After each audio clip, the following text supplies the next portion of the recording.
7 gelar Jokowi. Apa boleh disebut Bapak Bangsa atau Bapak Calon Sekjen PBB? Menurut versi Lambing Gamleh Jogja, Jokowi adalah 1. Bapak Ijazah Ruwet. Jokowi cukup menunjukkan ijazah aslinya dan boleh difoto agar kegaduhan ijazah palsu berhenti.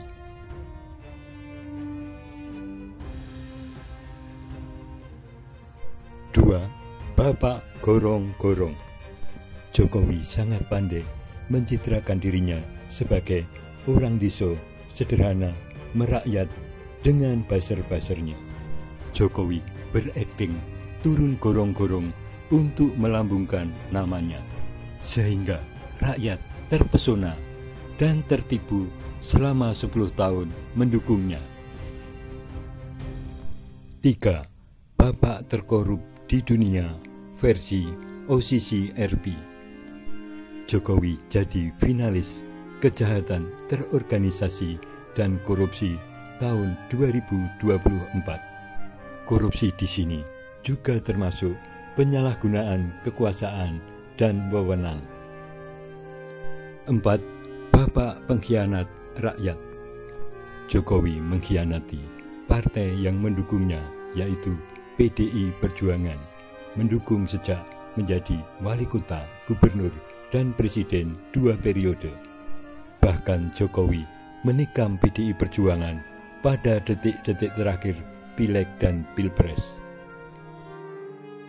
Pengkhianatan yang lebih besar dari Pak Jokowi menurut saya adalah kepada kita. Pak Jokowi adalah presiden yang berusaha menampilkan dirinya berbeda dari pemimpin-pemimpin yang lain dengan tampil secara bersahaja dan mendekatkan dirinya sehingga tidak ada jarak dengan orang lain. Jokowi adalah kita, itulah dulu tagline-nya antara lain. Tetapi kemudian Pak Jokowi berkhianat pada kita. Jadi bukan hanya berkhianat pada PD Perjuangan dan Bu Mega, pengkhianatan yang lebih besar dari Pak Jokowi menurut saya adalah kepada kita. Karena ternyata nilai-nilai keteladanan yang harusnya melekat pada kepemimpinan di ujung terbongkar nggak ada. 5.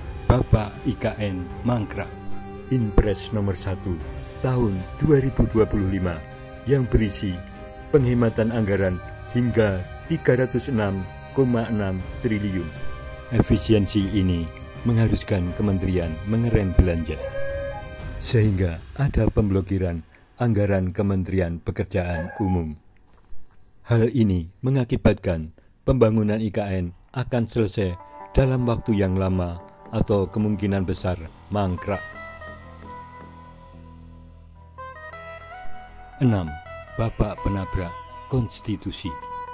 Segala cara ditempuh Jokowi untuk meloloskan Gibran sebagai calon wakil presiden meskipun usianya masih kurang. Mahkamah Konstitusi yang diketuai oleh Anwar Usman, omnya Gibran, akhirnya meloloskan Gibran sebagai cawapres, yang pada akhirnya Anwar Usman mendapat sanksi pelanggaran etika. Jokowi juga ingin meloloskan Kaisang sebagai calon gubernur Jawa Tengah, tetapi gagal karena ada demo besar-besaran terhadap DPR. 7. Bapak cawe-cawe. Setelah pensiun jadi presiden, Jokowi turut cawe-cawe dan kampanye dalam pilkada. Bapak Ibu bertanya kepada saya, jawaban saya rekam jejak. Rekam jejak. Kenapa saya Ridwan Kamil?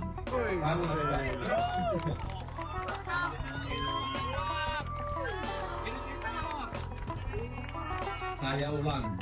Kenapa saya Ridwan Kamil? Karena rekam jejak. Cawe-cawe Jokowi yaitu di Pilkada Jawa Tengah, DKI Jakarta, Solo, Karanganyar, dan lain-lain.